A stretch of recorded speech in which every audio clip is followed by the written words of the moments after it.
जब जंगल में अचानक हर जगह से खाने की चीजें गायब होने लगीं, तो जानवर डर गए। सभी को शक था किसी रहस्यमय शक्ति पर। लेकिन एक नन्हा खरगोश बोला, अगर ये कोई जादू है तो ये बहुत चालाक जादूगर होगा। क्या जंगल में कोई छिपा खजाना था या कोई बहुत बड़ा धोखा? एक बार एक घना, शांत और हरा भरा जंगल था। वहां जानवरों में गजब की दोस्ती और एकता थी। हर सुबह बंदर मंटू की ढोलक की आवाज से जंगल जागता और तोते टीनू के गानों पर सभी झूमते। शेर राजा बबराज ईमानदार और न्यायप्रिय था। हाथी दादा, खरगोश चिंकी, कछुआ ठुमकू और बकरी गोरी सब मिल जुलकर रहते थे। एक दिन जंगल के तालाब से सारे कमल गायब हो गए। अगले दिन बकरी गोरी की सब्जियों की फसल उखड़ गई। तीसरे दिन बंदर मंटू का ढोल ही चोरी हो गया। सभी जानवर डर गए और राजा बबराज के दरबार में पहुंचे राजा ने पूछा, क्या किसी ने कुछ अजीब देखा है?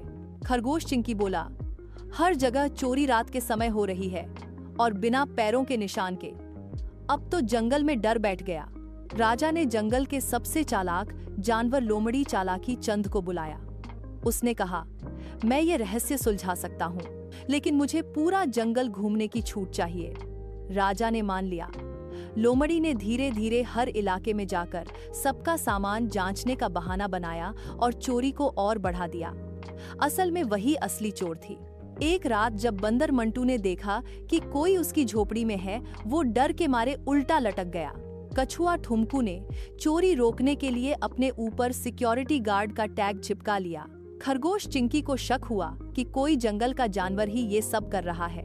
उसने चाल चली। उसने अपने घर के बाहर शहद और आटे का पेस्ट लगा दिया और वहीं छिप गया। रात में किसी की फिसलने की आवाज आई और अगले दिन लोमड़ी चालाकी चंद के पैर गोंद और आटे से चिपके थे। अब सब समझ गए, चोर कोई और नहीं, वही थी। राजा बबराज ने जंगल की खुली अदालत लगाई।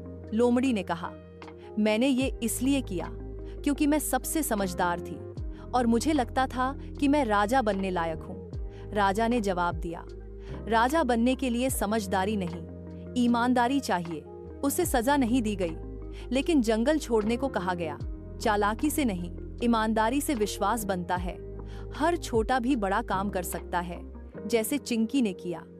जंगल हो या समाज, सच और एकता से हर राज खुलता है।